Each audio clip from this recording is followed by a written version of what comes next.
Jonathan Lethem.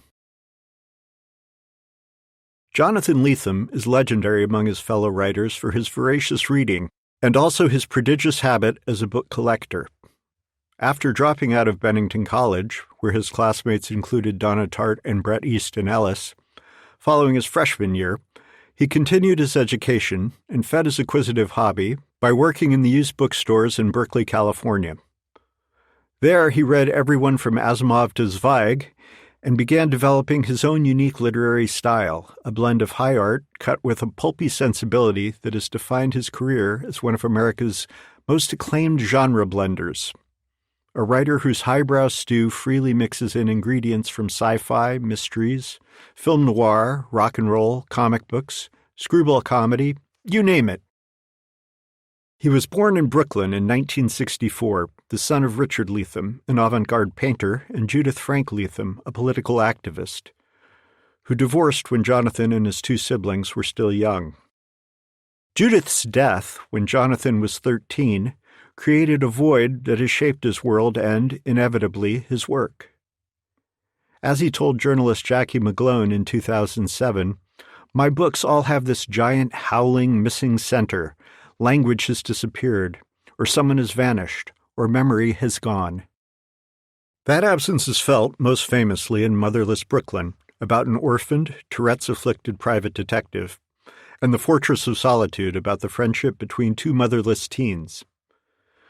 But the sense of loss is palpable to greater or lesser degrees in each of his novels. He's written 11 to date, along with 3 short story collections, a handful of novellas, and enough nonfiction to fill several volumes. We met Jonathan at the Four Seasons Hotel in Seattle, while he was in town to promote his most recent novel, The Feral Detective, a hard-boiled broadside against the values of Trumpist America. It is, for want of a better phrase, utterly Lethem-esque. What are you reading now? This morning on the plane, I finished Chelsea Johnson's Stray City, which was fantastic, so human. I felt bad for the person in the seat next to me, because I was crying quite a bit at the finale. Maybe I'll pick something out tonight at Elliott Bay Books to read on the way home. Since you're living in Southern California now, have you read The Nowhere City by Alison Lurie? I love that book. I'm a big Alison Lurie fan, and that's one of my 2 or 3 favorites.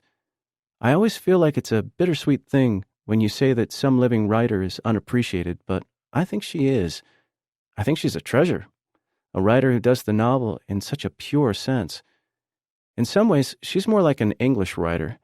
Not that she doesn't have American themes, but that quality of being committed to the traditional novel and fulfilling its terms so beautifully. Speaking of English writers in Southern California, I know you're a fan of Hollywood novels. Have you read Gavin Lambert?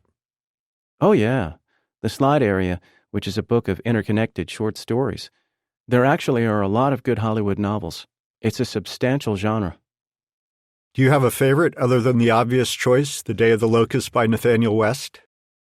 In some ways, as much as Miss Lonely Hearts, also by Nathaniel West, means to me, I think I feel closer to The Day of the Locust for being a little more novelistic, a little less like a T.S. Eliot poem in prose form.